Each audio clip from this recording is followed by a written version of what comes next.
The sun was bleeding red across the horizon when the stranger rode into town.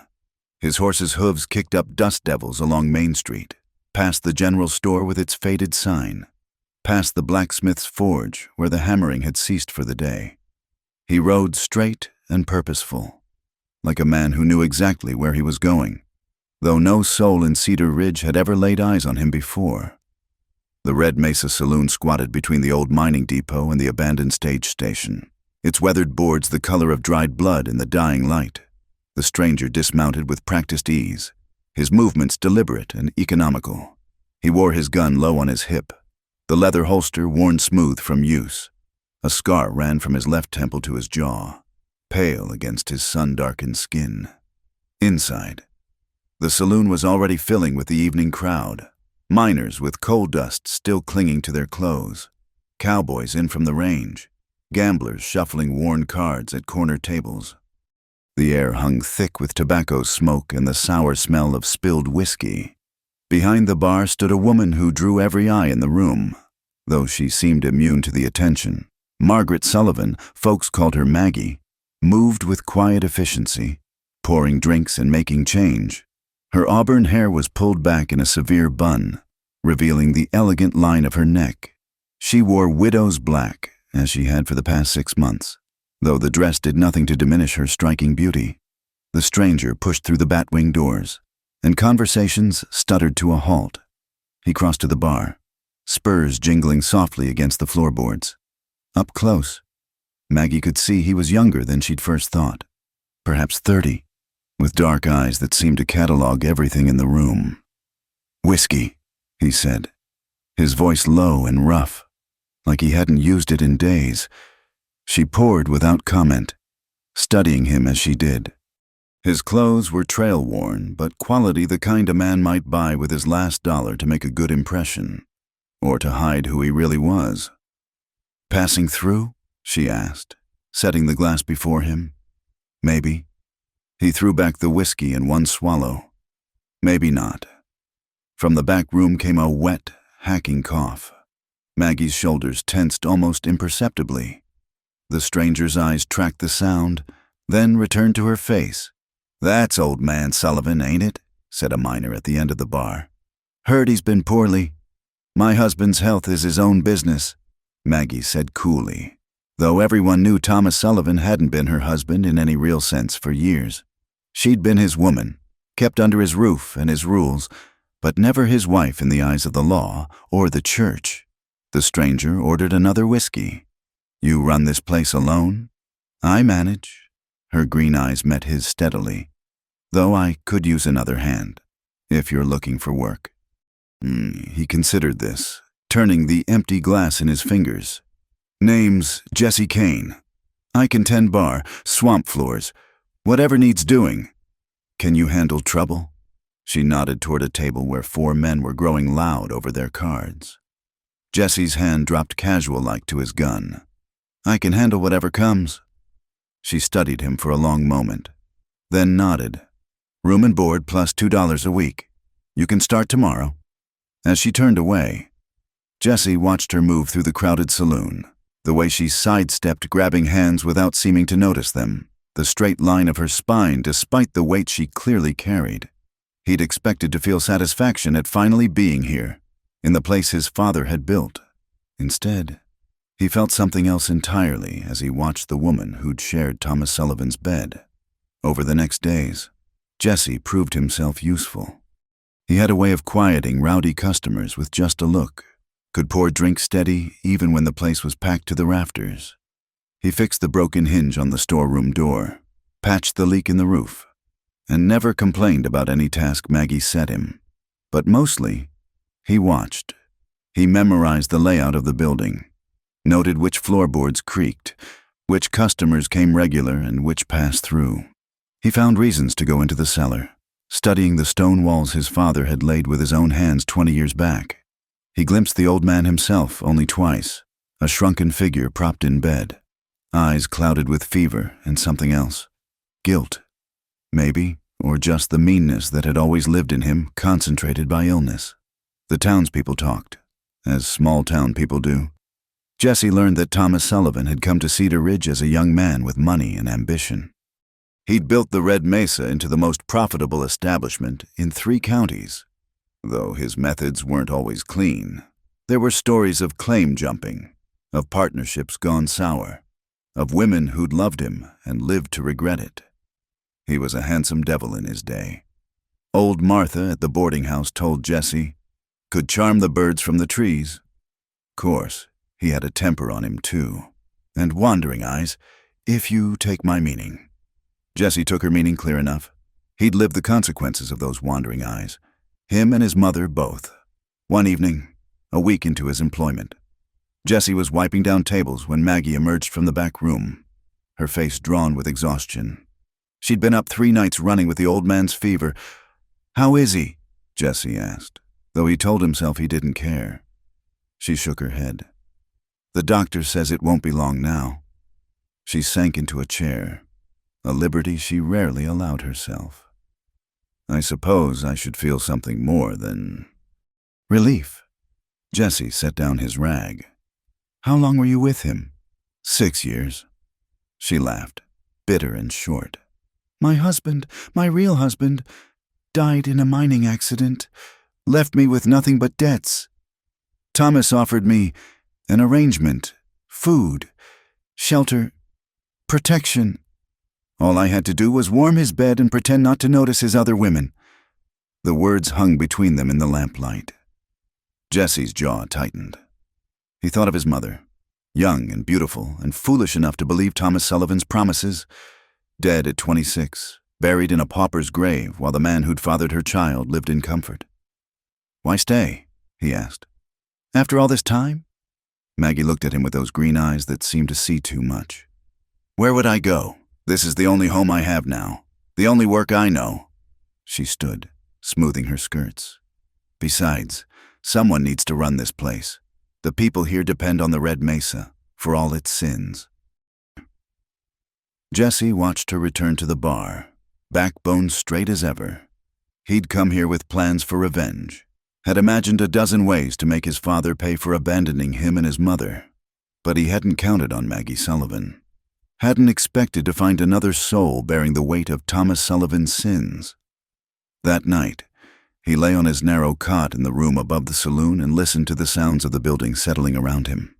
Somewhere below, his father was dying, tended by a woman he'd used and neglected in equal measure. The justice of it should have satisfied Jesse. Instead, he found himself thinking of green eyes and capable hands, of strength forged in sorrow.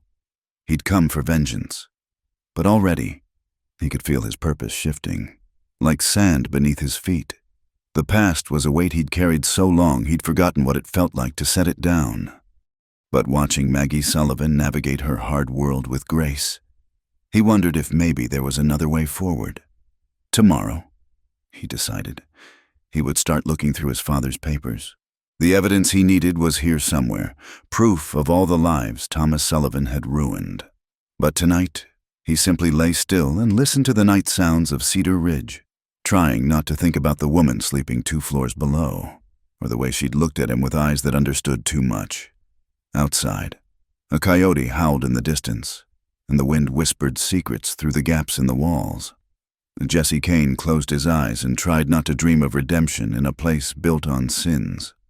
The weeks that followed settled into a rhythm. Jesse rose before dawn to haul water and wood, worked through the day keeping the saloon running smooth, and spent his evenings watching the ebb and flow of Cedar Ridge's nightlife. The regulars grew accustomed to his presence, the quiet man with a scar who could break up a fight with a few words and had a memory for who drank what. He earned their trust deliberately, methodically. When old Pete's rheumatism acted up, Jesse took over his freight run without being asked. When the widow Morrison's roof needed patching, he spent his day off fixing it. Small kindnesses that cost him little but bought him something invaluable. Access to the stories people told when they'd forgotten he was listening. "That Jesse's a good man," he heard Martha tell Maggie one afternoon. "Reminds me of someone, though I can't place who." Maggie's eyes found Jesse across the room, and he saw the question there. Who was he really? Why had he come to Cedar Ridge? But she didn't ask. and he didn't tell. The evidence he sought came in pieces. A ledger left carelessly open showing payments to men whose names Jesse recognized from old newspaper stories about claim disputes. Letters in Thomas Sullivan's shaking hand, ordering pressure put on farmers who wouldn't sell their water rights. A list of debts owed, with interest rates that would make a saint turn usurer.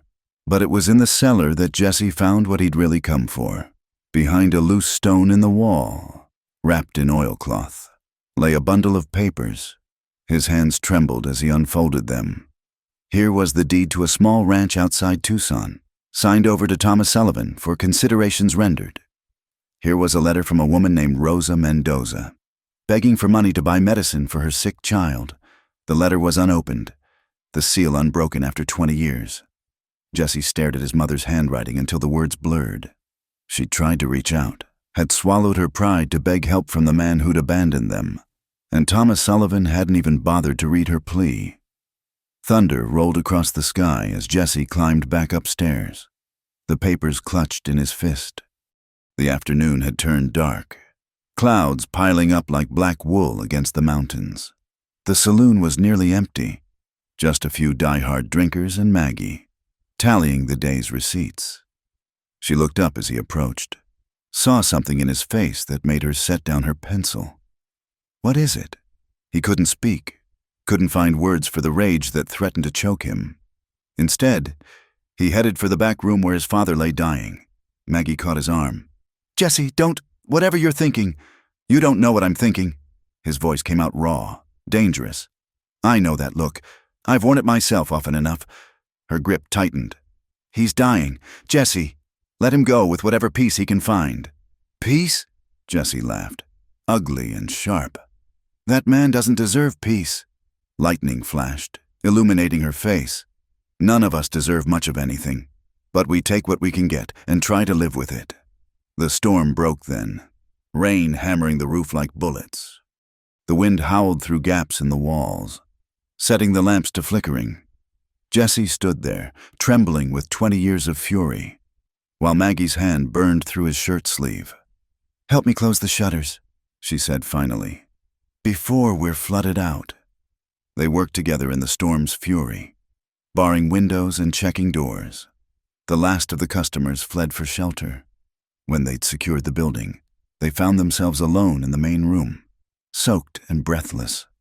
"We should check the cellar," Maggie said. "It floods in weather like this." They descended into darkness, the lamp casting wild shadows on the stone walls. Sure enough, water was already seeping through the foundation. They worked in silence, moving barrels and crates to higher ground. The storm raged overhead, muffled but still fierce. "We'll have to wait it out down here," Maggie said when they'd done what they could. "Those stairs will be like a waterfall soon." Jesse found a relatively dry corner and spread out some old horse blankets. They sat side by side, the lamp between them, listening to the storm. Maggie produced a flask from somewhere in her skirts. "Medicinal purposes," she said with a ghost of a smile. The whiskey burned, but it was a good burn, clean. Jesse took another pull and passed it back. "I haven't seen a storm like this in years," Maggie said. "Thomas used to say they were God's way of washing the territory clean, starting fresh. Thomas Sullivan wouldn't know clean if it bit him." She studied him in the lamplight. "You hate him powerfully for a stranger." Jesse was quiet for a long moment. Then, surprising himself, he began to talk. He told her about growing up in Tucson, about his mother taking in washing and mending to keep them fed, about the stories she'd told of his father, a charming man who'd promised her the world and left her with nothing but a child and empty pockets. "She died when I was 12. Lung fever. The doctor said medicine might have saved her, but we couldn't afford it." He stared at the dancing shadows on the wall. "I've been working my way here ever since, saving money, learning to use a gun, planning what I'd do when I finally found him." Maggie was quiet for so long he thought she might not speak at all. Then, "I wondered. You have his eyes, you know, the shape of them, not the color, and the way you hold your shoulders when you're thinking." Jesse turned to stare at her. "You knew?" I suspected. Thomas had children scattered across the territory. Acknowledged none of them. You're not the first to come looking for something from him. She took another sip of whiskey. Though you might be the first to work for it instead of just taking... Is that why you hired me? I hired you because I needed help and you looked capable. She met his eyes steadily. I kept you on because you are capable. What's between you and Thomas? That's your business. Thunder crashed overhead, making them both jump. In the aftermath, Jesse found himself intensely aware of how close she sat, the whiskey warmth of her breath, the way her hair had come loose from its pins to curl around her face. My turn, she said softly, to tell a story.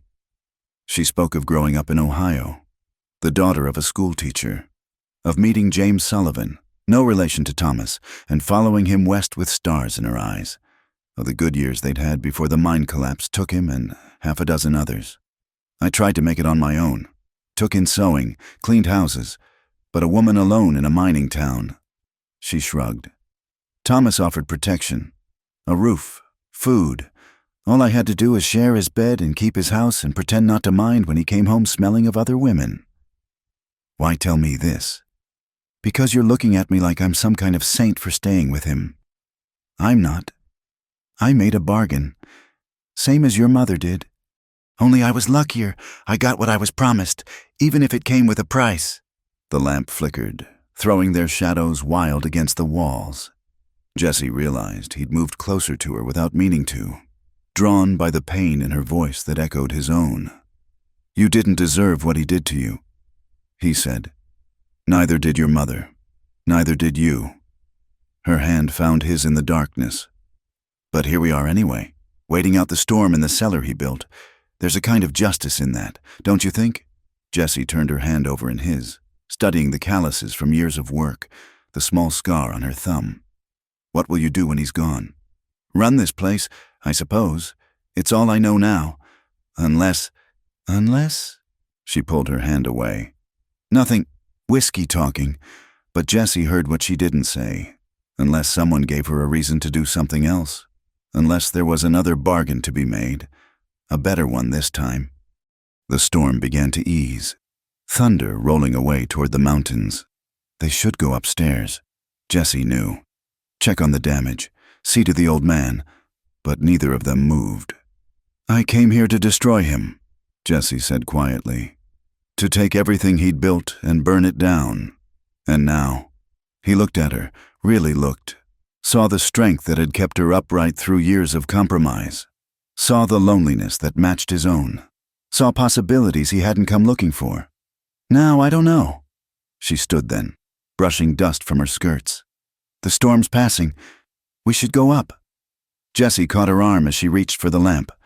For a moment they stood frozen, close enough that he could see the pulse beating in her throat, close enough to kiss her, if he dared. But he didn't dare. Not yet. There was too much between them.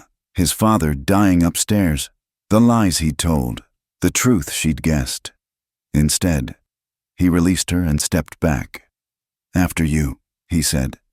They climbed the stairs in silence, returning to a world washed clean by rain. But Jessie carried the cellar's darkness with him, the weight of secrets shared, the warmth of her hand in his, the terrible sweet ache of wanting something he had no right to want. The saloon had survived the storm, though there'd be work tomorrow fixing what the wind had torn loose. Jessie made his rounds, checking windows and doors, while Maggie went to look in on Thomas. When she returned, her face was grave. His fever's worse. I don't think... It won't be long now. Jessie nodded, not trusting himself to speak. He'd waited 20 years for his father to die. Strange that now, with the moment almost at hand, all he could think about was the woman standing before him, lamplight catching gold in her hair. Get some rest, she said softly. Tomorrow will be a long day. Jessie climbed to his room, but sleep wouldn't come. He lay listening to the rain's gentle aftermath, thinking about storms and cellars and the way forward when all your maps have been washed away. He'd come to Cedar Ridge for revenge. But maybe, just maybe, he'd found something else entirely. The days following the storm fell into an uneasy rhythm. Jesse threw himself into repairs, fixing damaged shutters and patching the roof where shingles had torn loose. He worked with a fierce energy that drew comments from the regulars, but kept his mind from dwelling on what he couldn't change. His father dying by inches in the back room, and Maggie moving through her days like a ghost, exhausted from sleepless nights. It was on such an afternoon, the sun beating down merciless as brass, that Jesse made his way to the cemetery outside town. The graveyard sprawled across a dusty hillside, marked by wooden crosses and the occasional stone marker for those who could afford it. He wandered among the graves until he found what he sought, a section near the back where the poor were buried, their resting places marked only by numbered wooden stakes. Jesse pulled a creased paper from his pocket, checking the number against the stakes until he found it. Number 47. No name, no dates, just a number for the woman who'd given him life and asked nothing in return but love. He'd brought wildflowers picked from the roadside, Indian paintbrush and desert marigolds, as he laid them on the unmarked grave. His throat tightened with 20 years of unshed tears. "I found him, Mama," he said to the silent earth. "The man who left us. He's dying now, just like you did, alone and afraid." He knelt in the dust, his hands clenched. "I thought it would feel like justice, but it just feels empty." The wind whispered through the mesquite trees, carrying the scent of sage and distant rain. Jesse stayed there as the shadows lengthened, telling his mother about the years since she'd gone, the places he'd been, the man he'd become, the woman who'd somehow gotten under his skin without trying. When he finally returned to town, dusk was painting the sky purple. The red mesa was already filling with the evening crowd. Jesse slipped in the back way, not ready for questions or conversation. But he stopped short when he heard voices from Thomas Sullivan's room, Maggie's low murmur and another he didn't recognize. "Told you not to come here," Maggie was saying. "I got a right to see him before he passes." The man's voice was rough, tinged with whiskey. "Got business to settle. What business could you possibly have with a dying man?" "The kind that involves money owed. Your man there cheated me out of a silver claim back in '73. Been waiting for payback ever since." Jesse moved closer, his hand dropping to his gun. Through the cracked door, he could see Maggie facing down a grizzled miner, her chin raised despite the fear in her eyes. "Whatever debts Thomas had, they'll die with him," she said. "I've nothing to give you. This place'll do nicely." The miner stepped closer, and Jesse saw the gun at his hip. "Sign it over to me, and we'll call the debt paid." "I can't. The saloon isn't mine to give." "Sure it is. Common law wife's got rights, even in this territory. We were never married, not in any law's eyes." The miner's laugh was ugly. "Then you're just his whore, and whores don't get to say no to reasonable requests." Jesse moved then, pushing through the door with his gun drawn. "The lady said no. That's all you need to hear." The miner spun, his own hand moving toward his weapon. "Who the hell are you?" "The man who's giving you one chance to walk out of here." Jesse's voice was deadly calm. "Take it or leave it." For a long moment, the room crackled with tension. From the bed came Thomas Sullivan's labored breathing, oblivious to the drama playing out. Then the miner raised his hands, backing toward the door. "This ain't over," he snarled. "Jake Holloway don't forget a debt, and Jesse Kane don't forget a threat." Jesse replied, "Remember that if you're thinking of coming back." After Holloway left, Maggie sank into a chair, her hands trembling. "There'll be others," she said quietly. "Thomas made a lot of enemies over the years. When word spreads that he's dying..." Jesse holstered his gun and moved to the window, watching Holloway disappear into the gathering darkness. "Let them come. They'll get the same answer." "Why?" She looked up at him, those green eyes searching. "Why protect him, or me? You don't owe us anything." Jesse was quiet for a moment, choosing his words. "Maybe I'm not protecting him. Maybe I'm protecting something else." Before she could respond, Thomas Sullivan stirred in his bed, eyes opening without recognition. His lips moved, forming words too faint to catch.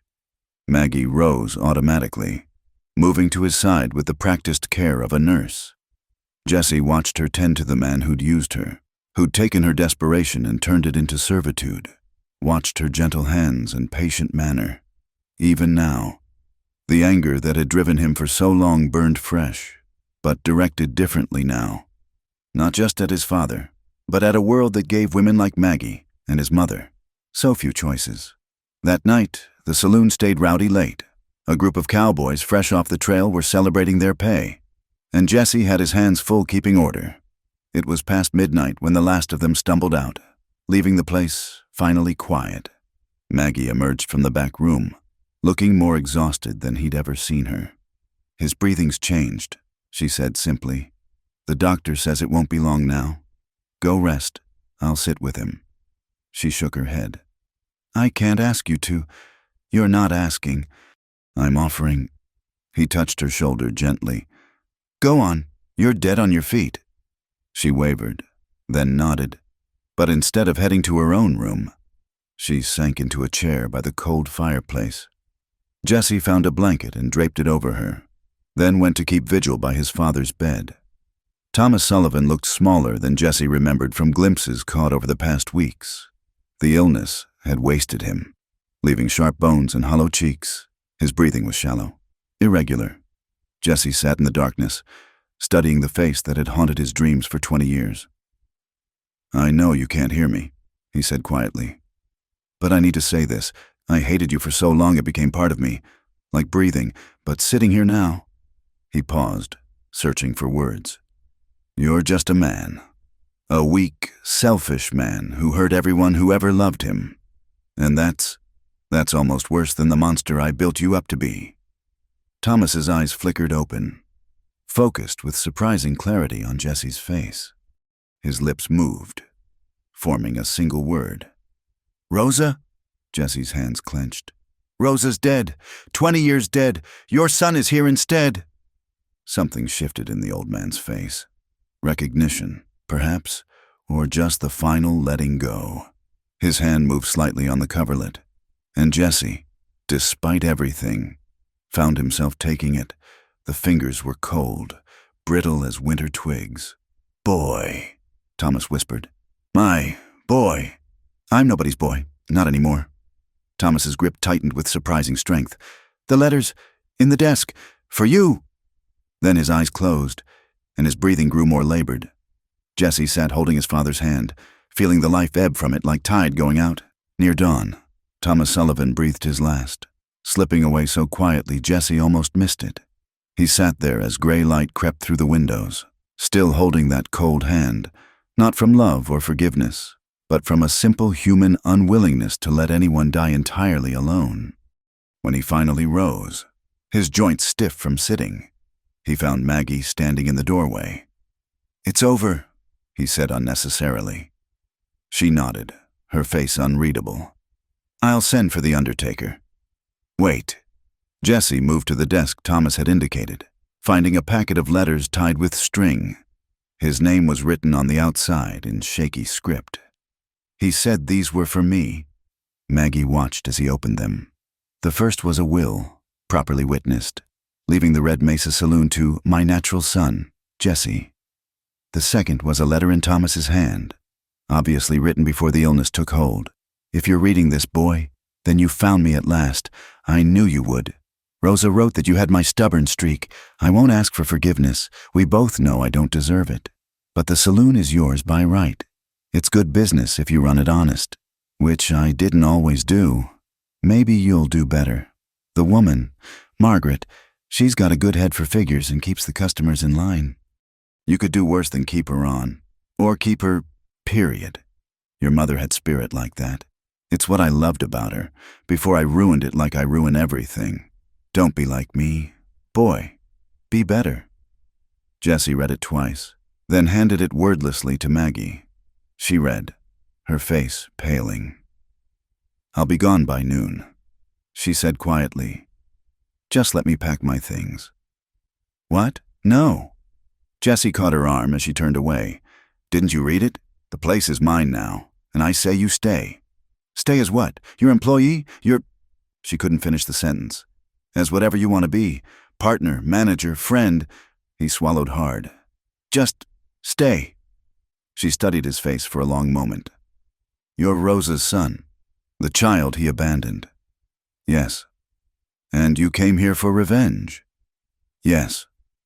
But now? Jesse looked around the room, at the bed where his father had died, at the woman who'd shown kindness to a man who deserved none, at the morning light promising a new day. Now I don't know what I want. Except for you to stay. Maggie was quiet for so long he thought she'd refuse. Then, all right, for now. We'll see what comes. It wasn't a promise, but it was enough. They stood together in the morning light. Two people bound by a dead man's sins, looking toward a future neither had expected. Outside, Cedar Ridge was waking up, unaware that one chapter had ended and another was about to begin. The funeral would need arranging. The saloon would need running, and Jake Holloway would likely make good on his threat. But for this moment, Jesse allowed himself to feel something he hadn't felt in 20 years. Hope. The morning after Thomas Sullivan's funeral dawned cold and gray, matching Jesse's mood. He'd stood at the graveside with Maggie and a handful of others, mostly men who'd owed Thomas money or favors, come to make sure he was truly dead. The preacher had struggled to find kind words for the deceased, finally settling on vague platitudes about God's mysterious ways. Jesse threw himself into running the saloon with single-minded determination. He needed the work, needed something to occupy his hands and mind, because when he stopped moving, when the busy hours ended and quiet crept in, he found himself watching Maggie with a hunger that shamed him. She moved through her days with the same quiet efficiency as always, but something had shifted between them, an awareness that crackled like lightning in the air whenever they passed too close.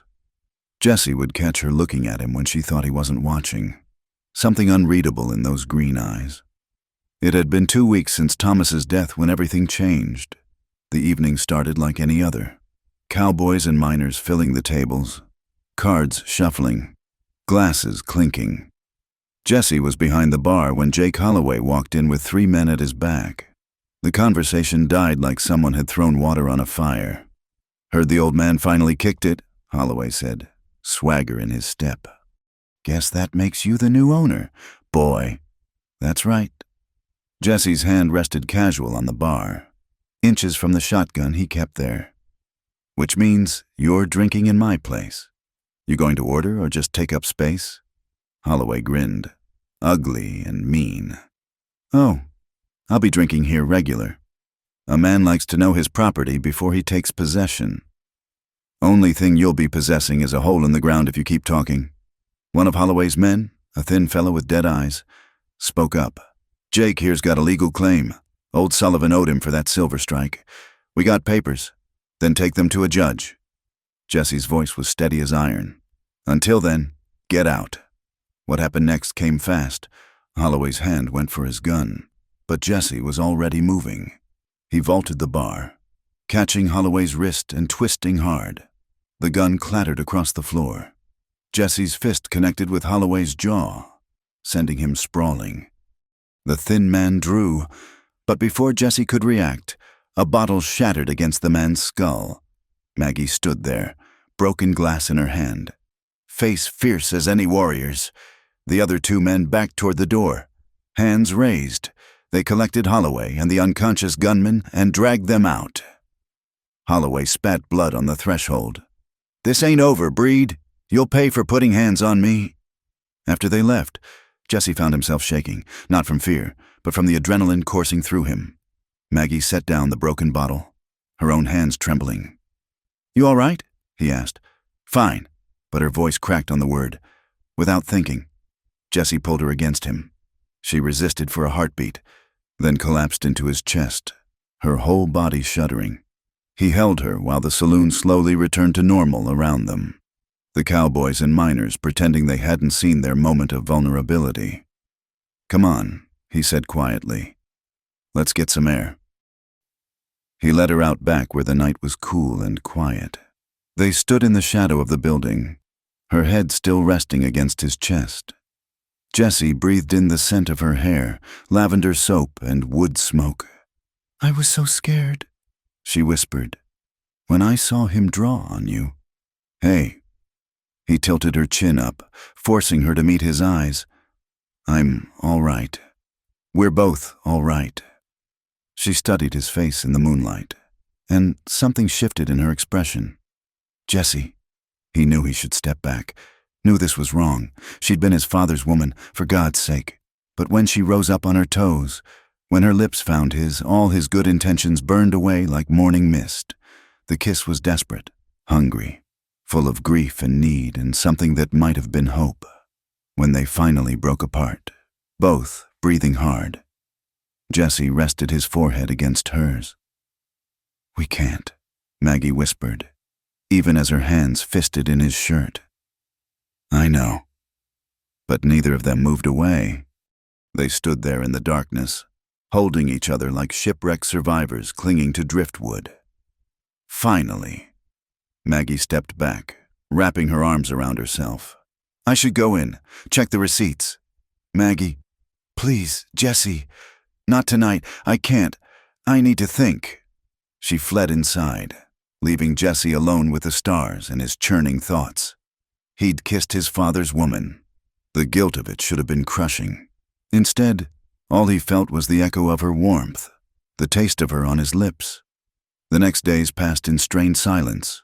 They worked side by side, careful not to touch, speaking only of business. But the awareness between them grew stronger, a living thing that filled every room they shared. It was a week later when Maggie didn't come down for the morning opening. Jesse found her in her room, curled on her side, face gray with pain. Just a headache, she managed. I'll be fine. But when Jesse touched her forehead, she was burning with fever. He sent for the doctor, then sat by her bed, bathing her face with cool cloths. She drifted in and out of consciousness, sometimes calling for her dead husband, sometimes for Thomas, sometimes for Jesse himself. The doctor came and went, leaving medicine and instructions. Keep her cool, he said. Get fluids in her if you can. The fever should break by morning. Jesse didn't leave her side. He held her when the chills took her, forced water between her lips when she could drink. Sometime near midnight, she gripped his hand with surprising strength. Don't leave me, she whispered. Please don't leave. Never. The word came out fierce, a vow. I'm right here. Her fever broke near dawn, leaving her weak but lucid. Jesse sagged with relief, exhaustion hitting him all at once. He started to rise to give her privacy, but she caught his hand.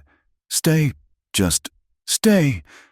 So he sat back down, holding her hand while she slept. The morning sun crept across the floor, painting everything gold. Maggie's face was peaceful in sleep, younger looking without the weight of constant worry. Jesse knew then, with a certainty that went bone deep, that he loved her. Not just wanted her, though God knew he did, but loved her. Loved her strength and her sorrow, her fierce independence and her hidden vulnerabilities. Loved her in a way that had nothing to do with revenge or his father or the past. When she woke, her eyes were clear. She studied his face, seeing the exhaustion there, the tender concern. You stayed. I said I would. Jesse. She struggled to sit up, and he helped her, propping pillows behind her. That night, when I'm sorry, I shouldn't have. Don't. He squeezed her hand. Don't apologize for the only good thing that's happened to me in 20 years. Her eyes filled with tears. This is impossible. You know that, don't you? The whole town knows who I was to your father. If they found out about us, I don't care about the town. You should.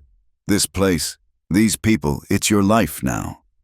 Jesse was quiet for a moment, choosing his words carefully. My mother used to say that love was like water in the desert, rare and precious and worth fighting for. She loved the wrong man, trusted the wrong promises, but the love itself, that wasn't wrong. Maggie's tears spilled over. I'm carrying your father's child. The words hit Jesse like a physical blow. He released her hand, standing abruptly. The room seemed to spin around him. How long have you known? Since the morning he died.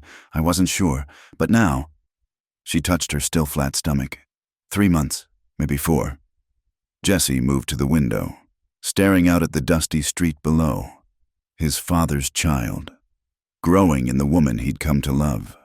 The bitter irony of it might have made him laugh if he hadn't felt like screaming instead. "Say something," Maggie whispered. He turned back to her, seeing the fear in her eyes. Fear that he'd cast her out, probably. Fear that history would repeat itself. Another woman left alone with a Sullivan bastard. "The child's not to blame," he said finally. "No more than I was. Jesse, we'll tell people we married. Quiet ceremony. No fuss. They'll count months later, but by then it won't matter." She stared at him. "You can't be serious. Why not? You need protection, respectability. I need—" He stopped, unable to voice what he needed. "Her. Simply her. You'd raise your father's child. Claim it as your own. I'd raise your child," he corrected. "The rest is just details." Maggie covered her face with her hands, shoulders shaking. Jesse moved to the bed, gathering her against him. She sobbed into his shirt, grief and relief and fear all mixed together. "I don't deserve this," she gasped. "Don't deserve you. Neither of us deserves anything." He echoed her words from that night in the storm. "But maybe we can make something good from what we've got." She pulled back to look at him, searching his face. Whatever she found there must have satisfied her, because she nodded slowly. "All right," she whispered. "All right." Jesse kissed her forehead, gentle as a prayer. They had no illusions about the road ahead, the gossip, the judgment, the ghosts that would always linger. But sitting there in the morning light, holding each other like survivors of a shipwreck, they allowed themselves a moment of hope. The past was written in stone, but the future, that was still blank pages, waiting to be filled. Jesse stood in the small chapel at the edge of town, watching dust motes dance in the afternoon light. The preacher, a nervous young man fresh from seminary, fumbled with his prayer book beside Jesse. Maggie wore her best dress, a deep blue that brought out her eyes, and tried to keep her hands from trembling. The only witnesses were Doc Morrison and his wife, who'd agreed to stand for them when Jesse explained the situation. Not the whole truth, of course, just that he and Maggie had been courting quiet-like and wanted to make things proper. "Do you, Jesse Kane, take this woman?" The words washed over him like water. He'd imagined many things when he came to Cedar Ridge, but never this, standing in a church, promising to honor and cherish his father's former mistress. When it came time to speak his vows, his voice came out steady and sure. "I do." Maggie's voice was softer when she spoke her own vows, but her eyes never left his. When the preacher pronounced them man and wife, Jesse kissed her gently, aware of their audience. Her lips were cool, tasting faintly of the peppermint tea she'd drunk to settle her stomach. After, they walked back to the saloon as husband and wife. News traveled fast in a town like Cedar Ridge. By evening, everyone would know that Jesse Kane had married the widow Sullivan. "You sure about this?" Maggie asked as they stood outside the Red Mesa's doors. "Too late for second thoughts now." He tried for lightness, but she heard the uncertainty beneath. "Jesse." She touched his face, her wedding ring, his mother's ring, which he'd kept all these years, catching the light. "We don't have to. That is, I don't expect—" "I know what you don't expect." He caught her hand, pressing it flat against his chest where his heart beat too fast. "Let's just take things as they come." The saloon was quiet in the afternoon lull. They went about their usual routine, checking inventory, preparing for the evening crowd, but everything felt different now. The casual brush of hands as they worked held new meaning. The familiar spaces seemed foreign with this new truth between them. That night, as the saloon filled with customers, the congratulations came mixed with speculation. Jesse kept his expression neutral, playing the part of the happy bridegroom, but he caught the whispers, the knowing looks, the men who counted months on their fingers. "Bit sudden, ain't it?" Jake Holloway had returned, apparently deciding the saloon's whiskey was worth swallowing his pride. Man doesn't usually marry a woman unless he's got cause. Jesse set Holloway's drink down hard enough to slosh. Man doesn't usually comment on another man's marriage unless he's looking for trouble. Holloway raised his hands in mock surrender. Just making conversation, though I wonder what old Thomas would think, his boy marrying his leftovers. Jesse's fist connected with Holloway's jaw before he'd even decided to throw the punch. Holloway went down hard, scattering chairs and patrons alike. Jesse hauled him up by his shirt front. You say her name again, you even think it, and I'll kill you. That's not a threat, that's a promise. He threw Holloway toward the door. The man stumbled out, clutching his bleeding mouth. The saloon stood silent for a long moment. Then conversations resumed with studied casualness. Jessie found Maggie in the back room, her face pale. You heard? She nodded. It's what they're all thinking, what they'll all be saying soon enough. Let them talk. Easy for you to say. You're not the one they'll be calling. She broke off, wrapping her arms around herself. Maggie? He moved toward her, but she stepped back. I need some air. She fled out the back door. Jesse started to follow, then forced himself to stop. She needed space, time to think. Hell, they both did. What had seemed clear in the emotion of the moment now felt complicated in the harsh light of reality. He returned to the bar, pouring drinks and keeping order with mechanical efficiency. But his thoughts stayed with Maggie, somewhere out in the darkness, carrying a child that would always be a reminder of the man they both had reason to hate. Near midnight, she still hadn't returned. Jesse left the bar in Sam's capable hands and went looking for her. He found her by the old well behind the livery stable, sitting on the stone edge with her shawl pulled tight. Thought you might have run off, he said, trying for lightness. Considered it. Her voice was hoarse, like she'd been crying. Would have saved us both a lot of trouble. Jesse sat beside her, careful to leave space between them. Is that what you want? To leave? I don't know what I want anymore. She looked at him then, starlight catching the tears on her cheeks. This morning I thought, but hearing them talk, knowing what they think what they've always thought, that you were Thomas Sullivan's woman?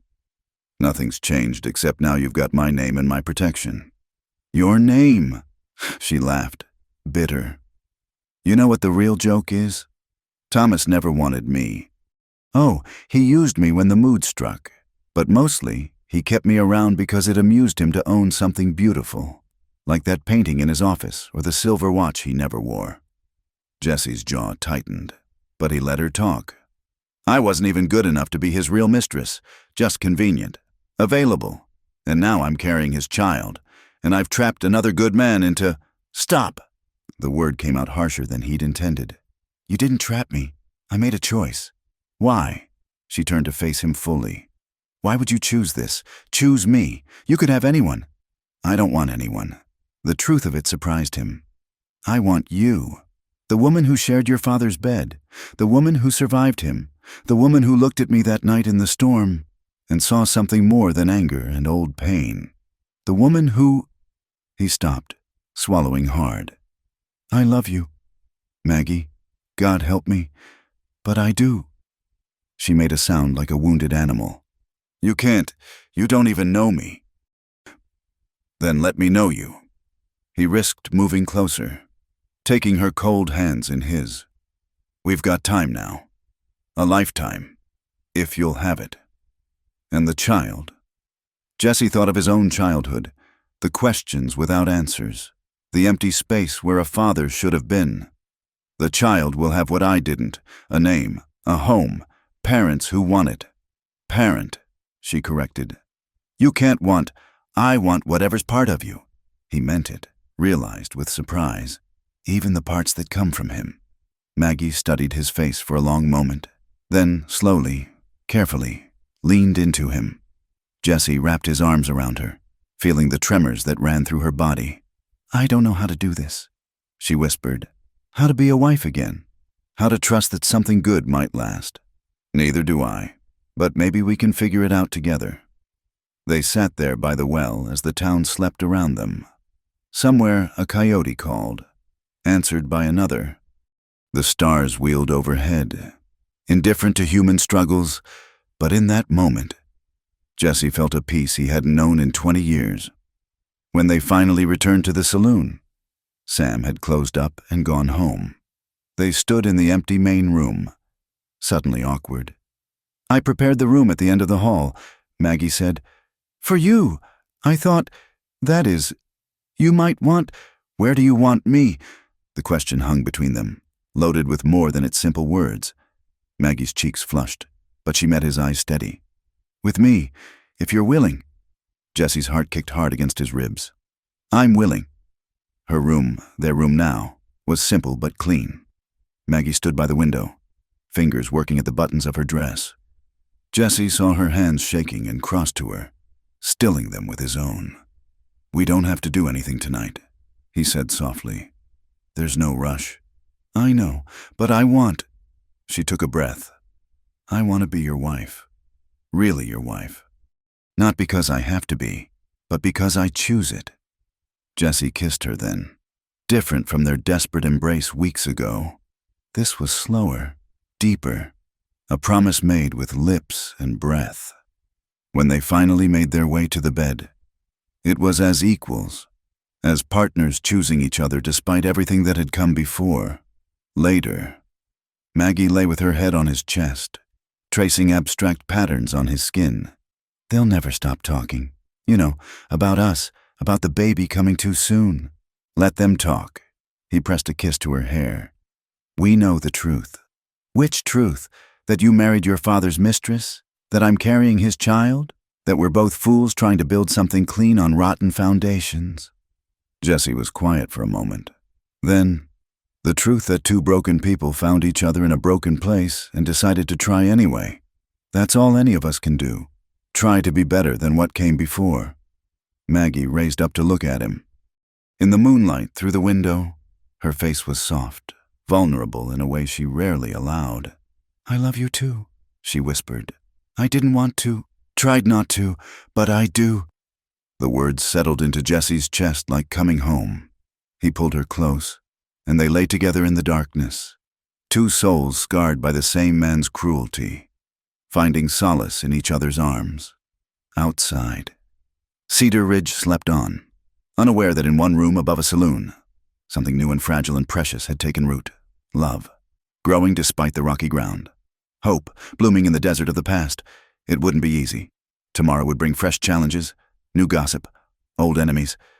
But tonight, Jesse Kane held his wife, and believed for the first time that the future might hold more than echoes of old pain. The past was written in stone, but the future, their future, remained unwritten. A blank page waiting to be filled with something better than what had come before.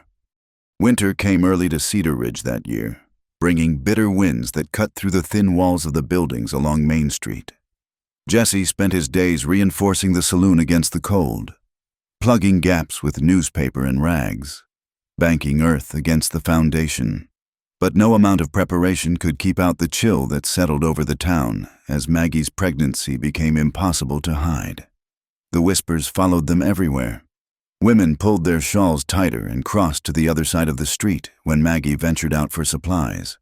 Men made crude jokes that died on their lips when Jesse entered a room, but their eyes still held the knowing looks, the barely concealed contempt.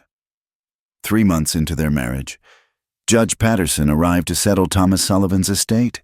The old judge, a friend of Thomas's from the early days, made no effort to hide his disdain as he reviewed the will. "Highly irregular," he muttered, peering over his spectacles at Jesse. "A son appearing out of nowhere, claiming inheritance." "The will's clear enough," Jesse said, fighting to keep his voice level. "Everything to his natural son. Jesse, that's me." "So you say. But where's the proof? Any man could walk in here claiming to be Thomas Sullivan's bastard." Jesse produced his mother's letters, the few documents he'd saved. Patterson examined them with theatrical skepticism. These could be forgeries, and even if they're not, there's the matter of prior claims. The judge shuffled his papers. "I have here a lien against the property, filed by one Jake Holloway." "That's a lie. Holloway never—" "He has witnesses who say Thomas owed him for a silver claim, unless you can pay the debt. I'm afraid the saloon will have to be sold to satisfy it." Jesse saw the trap closing around him. Holloway had found a judge willing to be bought, probably for a share of the Red Mesa's profits. How much? $5,000. Patterson's smile was thin as paper. Due in 30 days. It might as well have been $5 million. The saloon made decent money, but not that kind of money. Jesse left the meeting with rage burning in his chest and desperation clawing at his throat. He found Maggie in their room, altering one of her dresses to accommodate her growing belly. She took one look at his face and set down her sewing. How bad? He told her. She listened in silence, her face growing paler with each word. When he finished, she stood and walked to the window, looking out at the snow beginning to fall. "We could leave," she said quietly. "Start fresh somewhere else." "With what? We've got maybe $200 saved. That won't get us far, especially with—" He gestured helplessly at her condition. "Then we fight." "With what? Holloway's got the judge in his pocket. He's probably got half the town backing him. Nobody wants to see Thomas Sullivan's bastard and his whore." He bit off the word, but too late. Maggie flinched as if he'd struck her. "Is that what you think? That I'm your father's whore? No, God, no, Maggie, I didn't mean—" "Yes, you did." Her voice was very calm, very cold. "Deep down, part of you has always thought it, just like everyone else. That's not true, isn't it?" She turned to face him, tears streaming down her face. "Then why haven't you touched me in weeks? Why do you lie there at night, rigid as a board, careful not to let even your foot brush mine?" Jesse opened his mouth to deny it, but the words wouldn't come, because she was right, as her pregnancy advanced, as the reality of whose child she carried became unavoidable. He'd found himself pulling away. "I'm trying," he said finally. "But sometimes I look at you and I see—" "Him." Her voice broke on the word. "You see him. I see what he did to you, to us, to my mother." Jesse slumped in a chair, suddenly exhausted. "I love you, Maggie. That hasn't changed. But loving you and living with this, they're not the same thing." She was quiet for a long moment. Then she crossed to her wardrobe and began pulling out clothes. "What are you doing?" "Leaving. You're right. This was a mistake. You can't build something clean on a foundation of lies and compromise. Maggie, stop." He caught her arm. "Please." "Why?" "So we can keep pretending. Keep playing house while the whole town laughs at us." She jerked away from him. "I won't do it anymore. I won't watch you grow to hate me a little more each day." "I don't hate you." "No.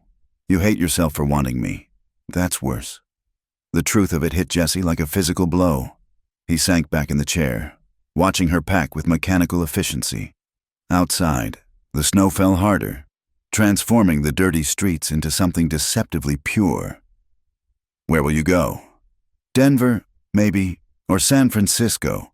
Somewhere nobody knows me." "You can't travel in your condition, not alone. Watch me." She'd nearly finished packing when the first pain hit. Maggie gasped, doubling over, hands clutching her belly. Jesse was at her side instantly. "What is it? What's wrong?" "I don't know.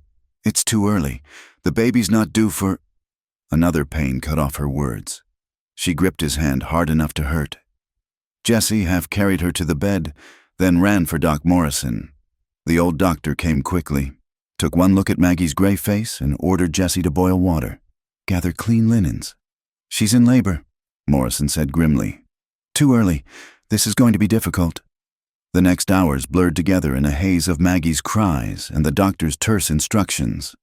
Jesse held her hand, wiped her face, whispered encouragements he wasn't sure either of them believed. The storm outside grew fiercer, wind howling like a living thing, snow piling against the windows.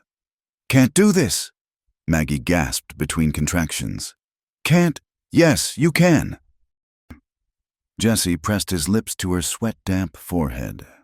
"You're the strongest woman I know. You survived Thomas Sullivan. You can survive this." She laughed, wild and pained. Surviving him was easier. Near dawn, with the storm finally breaking, Maggie delivered a son. He was tiny, too small, but his cry was strong. Morrison cleaned him and placed him in Maggie's arms. "He's a fighter," the doctor said. "Gonna need to be. Keep him warm. Get him nursing soon as you can. I'll check back later." After Morrison left, Jesse and Maggie stared at the baby in wonder and terror. He had dark hair, already thick, and when he opened his eyes, they were gray-blue like a winter sky. "He doesn't look like him," Maggie whispered. "I was so afraid he would, but he doesn't." Jesse studied the tiny face, searching for signs of his father and finding none. Just a baby, innocent of the sins that had created him. "What do we name him?" Maggie looked up at Jesse, exhausted but determined. "You choose. If you're staying, if we're doing this." Jesse thought of his mother, of chances lost and roads not taken. "Daniel," he said finally, "after my mother's father. A good man," she always said. "Daniel Kane." Maggie tested the name, then nodded. "Our son." The words hung in the air like a challenge and a promise. Jesse met her eyes. "Our son." He agreed. The baby fussed, and Maggie guided him to her breast. Jesse watched, something shifting in his chest. This tiny life, begun in circumstances nobody would choose, was here now, real, needing them. "I'm sorry," he said quietly, "for pulling away, for making you feel. I'm sorry. We've both made mistakes." Maggie reached out her free hand, and he took it. "Question is, what do we do now?" "Now we fight. For the saloon, for our family, for the right to make something better than what we were given. And if we lose?" Jesse thought of the claims against them, the town's judgment, the winter closing in. Then he looked at Maggie, fierce and fragile, holding their son, and felt something harder than hope, more solid than love. Determination. Maybe? Or just the bone-deep stubbornness that was his inheritance from both parents. "Then we lose together. But I don't think we will. Thomas Sullivan's bastard son and his woman took on this whole town once before. Maybe it's time they remembered why that was a mistake." Maggie smiled then, the first real smile he'd seen from her in weeks. Together? Together. Outside. The sun broke through the clouds, setting the new snow to sparkling. It would melt soon, turn to mud and slush. But for now, it was beautiful. Jesse held his family, strange and complicated, in his and began to plan. They had 30 days to save their home. 30 days to prove they deserved a place in this hard world. It wouldn't be easy. Nothing in their lives had ever been easy. But sitting there in the morning light, with Maggie drowsing against his shoulder and Daniel making small, contented sounds, Jesse thought maybe easy was overrated anyway. They'd been forged in harder fires than this. They would endure. The weeks following Daniel's birth tested them in ways Jesse hadn't imagined. The baby, born too early, struggled to gain weight. Maggie barely slept, nursing him every hour, willing strength into his tiny body with fierce determination. Jesse split his time between running the saloon, caring for his family, and desperately searching for a way to meet Holloway's demands. He sold everything of value, his mother's few pieces of jewelry, Thomas's gold watch, even his own horse, but it wasn't enough. Not nearly enough. With 2 weeks left before the deadline, they'd raised barely $1,000. It was then that the fire started. Jesse woke to the smell of smoke and shouts from the street. He bolted from bed, pulling on pants and boots, grabbing the cash box and ledgers by instinct. The main street was ablaze, flames leaping from building to building in the dry winter wind. "The baby," Maggie gasped, clutching Daniel to her chest. "Go! Get out!" Jesse wrapped them both in blankets, guiding them down the back stairs. The saloon wasn't burning yet, but with the wind driving flames toward them, it was only a matter of time. Outside was chaos. Half-dressed townspeople formed bucket brigades, but it was like trying to stop a river with their bare hands. Jesse thrust Maggie toward the church at the town's edge, one of the few stone buildings. "Stay there! Don't come back! No matter what! Jesse, go!" He plunged back into the night, joining the fire line. They worked through the darkness, backs aching, hands blistered, watching Cedar Ridge burn. The general store went up like kindling. The hotel collapsed in a shower of sparks. And still the flames came on. It was young Billy from the livery stable who pointed out what Jesse had been too exhausted to notice. "Ain't natural, Mr. Kane. Look how it's burning. Started at 3 points. All at once. And funny how Mr. Holloway's properties ain't been touched." Jesse looked and saw the boy was right. The fire formed a rough line through town, destroying the businesses of everyone who'd opposed Holloway's claim while leaving his supporters untouched. The Red Mesa stood right in the path of the flames. Rage gave Jesse new strength. He organized the men, directing them to create a firebreak in front of the saloon. They tore down the abandoned stage station, cleared a strip of ground, wet down the buildings on the safe side. It was brutal work, racing against the advancing flames. As dawn broke gray and smoky, the fire reached the firebreak and hesitated, robbed of fuel. A few sparks jumped across, but Jesse and the others were ready, beating them out before they could catch. The Red Mesa stood scorched but intact. Jesse found Jake Holloway watching from across the street, his face twisted with disappointment. "Shame about the fire," Jesse called out. "Lot of folks lost everything." "Fires happen," Holloway replied. "Course, sometimes they don't burn what needs burning. Have to try again. You do that." Jesse's hand rested on his gun. "But next time, I'll be watching, and I won't be looking to put out fires." Holloway's eyes narrowed, but he said nothing more, melting back into the crowd of exhausted firefighters. Jesse watched him go, knowing this wasn't over. Men like Holloway didn't give up easy. He found Maggie at the church, surrounded by other women who'd lost their homes. She was helping tend burns, Daniel sleeping in a makeshift cradle beside her.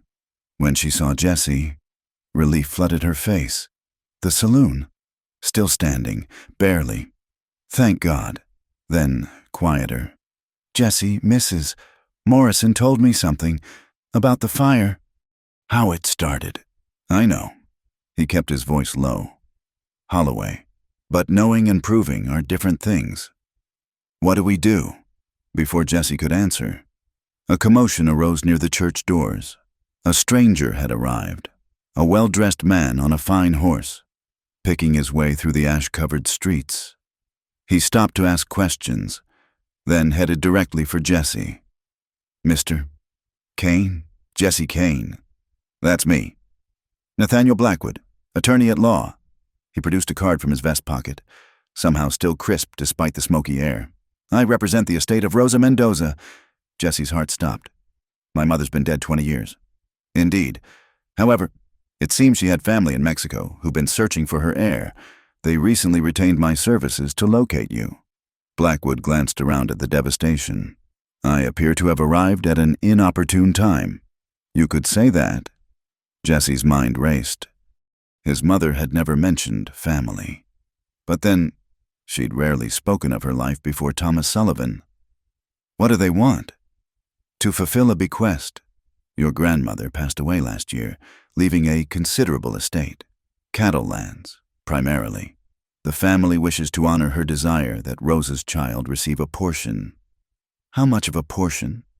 Blackwood named a sum that made Jesse's knees weak. "More than enough to pay off Holloway. More than enough to rebuild half the burned town if he chose.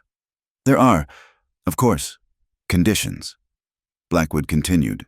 "You would need to travel to Mexico City to establish your identity. Sign papers. The journey would take several weeks." Jesse looked at Maggie, saw his own desperate hope reflected in her eyes, but also fear. Leaving now, with Holloway circling like a vulture. "I can't leave my family unprotected." "Understandable." Blackwood surveyed the burned street thoughtfully. "Perhaps I might be of assistance. I could file an injunction against any property transfers while you're away, citing the pending inheritance. No judge would allow a sale with such funds in question."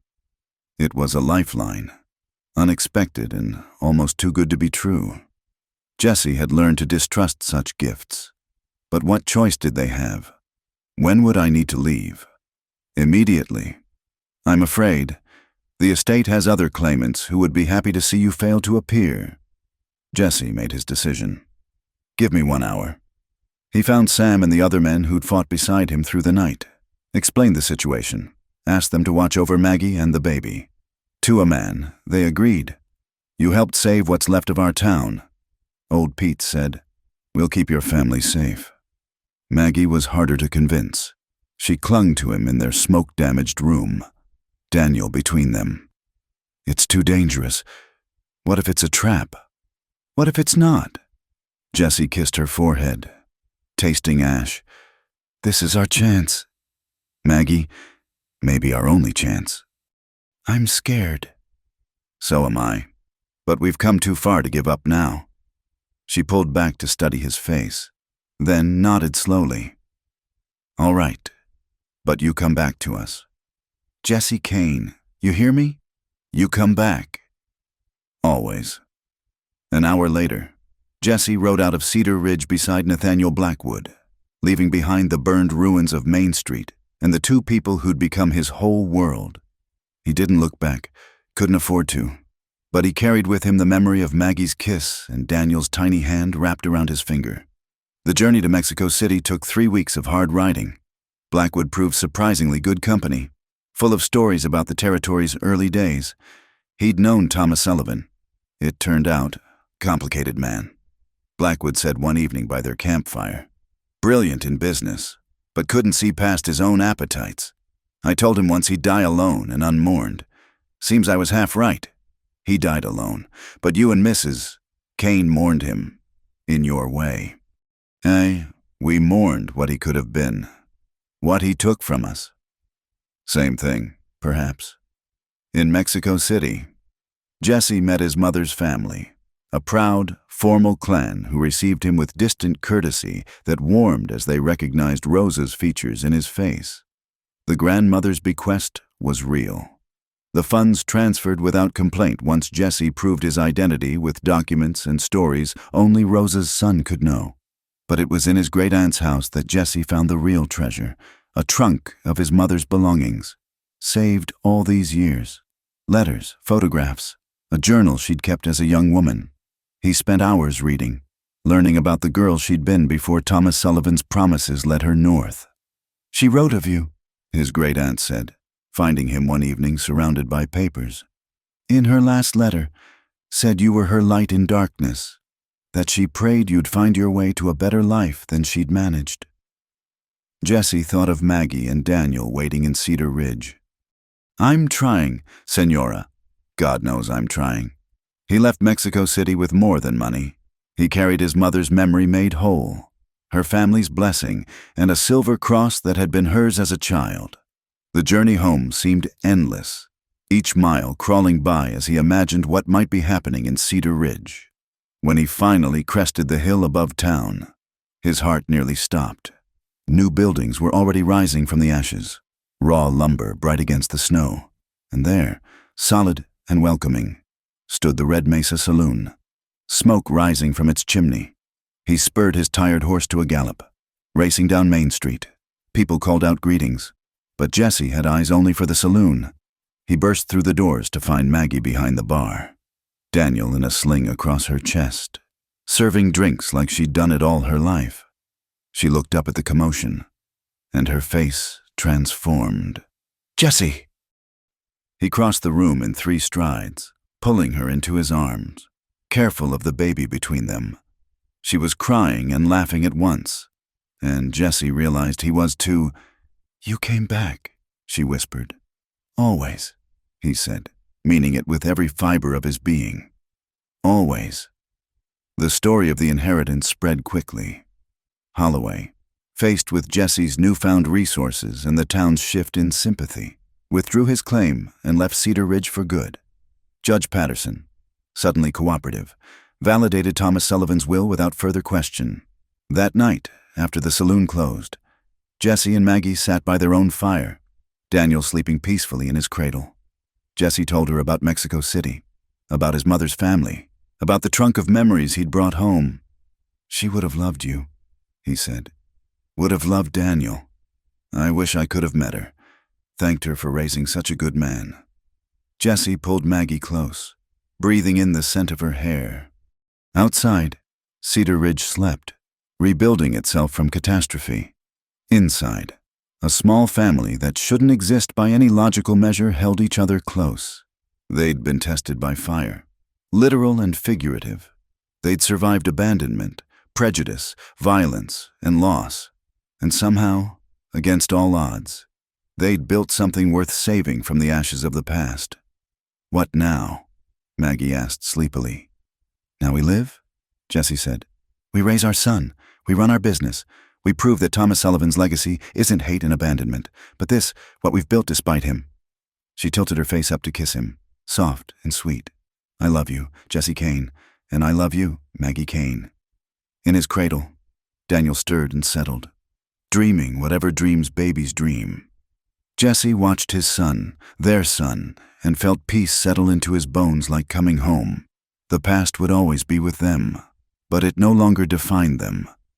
They'd written their own story, here in this unlikely place, with these unlikely choices. And it was good. 5 years had passed since the fire that nearly destroyed Cedar Ridge. The town had risen from its ashes stronger than before, with wider streets and brick buildings replacing the old wooden structures. At the heart of Main Street stood the Red Mesa Saloon, now expanded with a restaurant that served Maggie's cooking and a small hotel above for travelers. Jessie stood on the boardwalk, watching Daniel chase a hoop down the dusty street. The boy was strong and quick, with his mother's green eyes and a stubborn streak that came from both sides. He'd grown up knowing Jessie as his father, the only father that mattered. Daniel, come wash up for supper, Maggie called from the doorway, and the boy abandoned his hoop to race inside. She caught Jessie's eye and smiled, that private smile that still made his heart skip after all these years. Inside, the saloon hummed with evening activity, respectable activity now. Jessie had transformed it from a rough drinking establishment into a gathering place for the whole town. Families ate dinner in the restaurant section while men played cards in the back room, but the wild days of brawls and gunplay were mostly past. Mr. Kane, young Tom Morrison, the doctor's son, burst through the doors. There's a lady at the stage station asking for you, says she's come a long way. Jessie frowned. They weren't expecting anyone. He found Maggie in the kitchen and told her where he was going. Be careful, she said, wiping flour from her hands. We've had peace for a while now. Makes me nervous. At the stage station, Jessie found a woman in traveling clothes, her face lined with years but still handsome. Something about her seemed familiar, though he couldn't place it. Jessie Kane? She asked, her accent marking her as Eastern educated. That's me, and you are? Catherine Morrison. I knew your father, years ago, before he came west. Jessie tensed. Even now, Thomas Sullivan's shadow could darken a sunny day. What do you want? To right an old wrong, if I can. She produced a leather portfolio from her bags. I was young and foolish once. Thomas convinced me to sign over my father's shipping interests to him, promising marriage. Of course, he disappeared west instead, taking everything. I'm sorry for what he did, but I'm not here for sympathy. Mr. Kane, I'm here for justice. She opened the portfolio, revealing legal documents. It took me 20 years to track down the proof, but these papers show that half of Thomas's initial stake in the Red Mesa came from my father's money, by rights. Half of everything he built belongs to me. Jessie's blood ran cold. Not again, not when they'd finally found peace. Even if that's true, the statute of limitations doesn't apply to fraud in the territory courts. I've checked. Catherine's eyes were steel. I could take this to court, drag your family through the mud, reveal exactly how the great Thomas Sullivan built his empire. Or we could come to an arrangement. I'm not unreasonable. Mr. Kane, I know you're not responsible for your father's sins, but I deserve something for what was stolen. Jessie walked her back to the saloon, his mind racing. In the office, he showed her the books, the improvements they'd made, the families that depended on the Red Mesa for their livelihoods. Catherine listened, her expression unreadable. You've done well, she admitted. Better than Thomas would have. My wife deserves the credit. She's the one who saw what this place could become. Your wife? Catherine's mouth quirked. The woman who lived with Thomas before marrying his son. Yes, I heard that story. Shocked me at first, but then I thought, why shouldn't she take whatever happiness she could find? God knows Thomas never offered any. The door opened and Maggie entered with a tea tray. She'd changed into her good dress, hair pinned up neat. I thought you might appreciate some refreshment. Miss Morrison. Catherine studied Maggie with sharp eyes. You're not what I expected. Former mistresses rarely are. Maggie's voice was calm, but Jessie heard the steel beneath. We're more than our worst moments. I've found, indeed. Catherine sipped her tea thoughtfully. Tell me, Mrs. Kane, what would you do in my position? If someone had stolen your future, left you with nothing? Maggie was quiet for a moment. I'd want justice, but I'd also want to be sure my justice didn't create new victims. Your quarrel was with Thomas, not with the people who've built lives here since. They talked through the evening, the two women finding unexpected common ground in their survival of Thomas Sullivan. As the night wore on, Jessie saw something shift in Catherine's expression. I have a proposal, she said finally. I'll accept a partnership rather than a buyout. 25% of the saloon's profits. And in exchange, I'll invest in your expansion. I have connections back east, investors looking for opportunities in the territories. Together, we could build something Thomas never imagined. Jessie looked at Maggie, saw her small nod. We'd need to draw up papers, have lawyers look at everything. Of course, I'm staying at the hotel. We can start tomorrow. Catherine stood, gathering her things. You know, when I started this journey, I wanted nothing more than to destroy anything Thomas Sullivan had touched. But seeing what you've built, maybe the best revenge is making something good from his ashes. After she left, Jessie and Maggie sat in the quiet office, processing what had happened. Do you trust her? Maggie asked. I don't know, but I think she's telling the truth about what Father did to her. Another ghost from his past. Maggie sighed. How many more will there be? Does it matter? Jessie pulled her into his lap, holding her close. We've weathered them all so far. Over the following weeks, Catherine proved as good as her word. The partnership papers were drawn up fair and square. Her Eastern connections brought new investment, allowing them to add a proper theater to the saloon and attract traveling shows. The Red Mesa became not just a saloon, but a cultural center for the growing town. Catherine stayed in Cedar Ridge, taking rooms above the millinery shop. She and Maggie developed an unlikely friendship, bonded by their shared survival of Thomas Sullivan's manipulations. Jessie often found them taking tea together, their laughter carrying across the street. It's strange, Maggie said one evening as they prepared for bed. I spent so many years hating myself for what I'd become, but talking to Catherine, seeing my story reflected in hers, maybe I wasn't weak. Maybe I was just doing what I had to do to survive. You were never weak, Jessie said fiercely. Never. Daniel had taken to Catherine, who tutored him in reading and numbers. She had no children of her own, she said, and enjoyed passing on what she knew, watching her help his son with lessons. Jessie thought about the strange ways life circled back on itself. One evening, as the saloon filled with the usual crowd, a familiar figure appeared in the doorway. Jake Holloway, grayer and thinner than when he'd left, his clothes showing hardware. The room went silent. Jessie's hand dropped to his gun, but Holloway raised empty palms. Not looking for trouble, he said. Just hoping for a drink and maybe a meal. I can pay. Jessie could have thrown him out. Should have. Probably. But something in the man's defeated posture made him pause. One drink, he said. Then you move on. Holloway nodded, shuffling to the bar. Maggie served him without comment, though Jessie saw her hand tremble slightly.